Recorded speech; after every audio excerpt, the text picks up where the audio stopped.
அதாவது நான் கொஞ்சம் பாதிக்கப்பட்ட மக்களுடைய இல்லத்தில் ஒருத்தனாக இருந்து பேசுகிறேன்.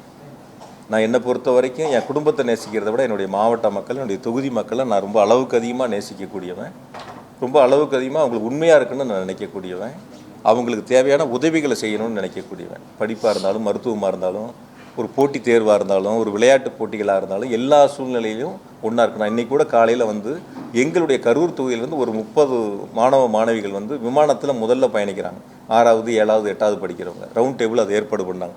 என்னையும் அதில் அழைச்சிருந்தாங்க. எனக்கு டிக்கெட் போட்டிருந்தாங்க. நான் அவங்கள போய் விமான நிலையத்தில் வழி அனுப்பிட்டு நான் அங்கே வரேன். என்னால் அவங்க போக முடியலங்க. அவங்கள வழி அனுப்பி வச்சுட்டு வரேன். அப்போ தொகுதி மக்களோட, மாவட்ட மக்களோட 2 கலந்து எந்த சூழ்நிலையும் எங்களுடைய தலைவர் பிறந்தநாள் வந்தால் கூட ஒரு அரசியல் கட்சி பார்த்து இவங்க எந்த கட்சியை சார்ந்தவங்கன்னு பார்த்து நாங்கள் உதவி பண்ணதே இல்லை இது வரைக்கும். திராவிட முன்னேற்ற கழகத்தை பொறுத்த வரைக்கும், எங்களை பொறுத்த வரைக்கும் இவங்க எந்த கட்சியை சார்ந்தவங்க, இவங்களுக்கு மட்டும்தான் இந்த பொருளை கொடுப்போம், இவங்களுக்கு மட்டும்தான் அந்த உதவி செய்யணும் நாங்கள் பார்த்ததில்லை. எங்கள் அலுவலகத்தில் எந்த மனு வந்தாலும் எந்த கட்சியும் நாங்கள் கேட்டது கிடையாது. அவங்களை எல்லாத்துக்கும் சரிசமமாக உதவி செய்யக்கூடிய இடங்களில் அந்த பணிகள் நாங்கள் முன்னெடுத்திருக்கோம்.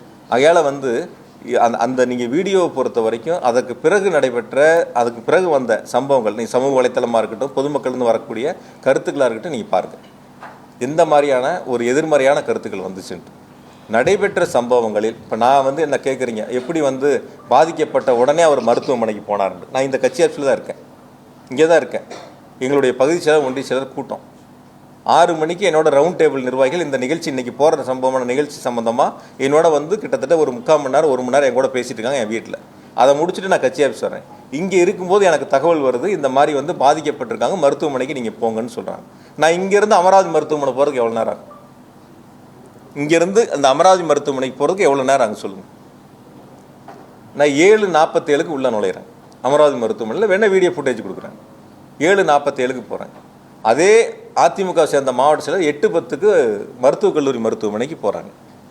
இப்போ நான் போகும்போது மருத்துவமனையில் கூட எல்லா கட்சியை சேர்ந்த சில சகோதரர்கள் அங்கே இருந்தாங்க. ஆம்புலன்ஸ் வண்டி வரும்போது அந்த வரக்கூடிய பாதிக்கப்பட்டவங்களை இறக்கி உள்ளே கொண்டு போய் மருத்துவமனையில் சேர்த்து உதவி செய்யக்கூடிய சம்பவங்களில் எல்லாரும் ஈடுபட்டிருந்தாங்க. அதனால் பாதிக்கப்பட்டு தகவல் தெரிஞ்சவொடனே இப்போ என்ன டிக்கெட் போட்டு சென்னைக்கு போக சொல்கிறீங்களா? மக்கள் பாதிக்கப்பட்டு ஒரு பக்கம் மருத்துவமனையில் அனுமதிக்கப்பட்ட சூழலில் நான் அந்த சம்பவ இடத்துக்கு போகாமல் நான் டிக்கெட் போட்டு சென்னைக்கு போயிடவா? யாருக்கும் பதில் சொல்லாமல், யாருக்கும் உதவி செய்யாமல்? அப்படிப்பட்ட ஒரு சூழலை சில பேர் எதிர்பார்க்குறாங்கன்னு நான் நினைக்கிறேன். நான் இன்றைக்கி இல்லை, இனி எப்போ இருந்தாலும் நான் இருக்கிற வரைக்கும் எங்கள் மாவட்ட மக்களுக்கு, என்னுடைய தொகுதி மக்களுக்கு எந்த பாதிப்புனாலும் நாங்கள் முன்னாடி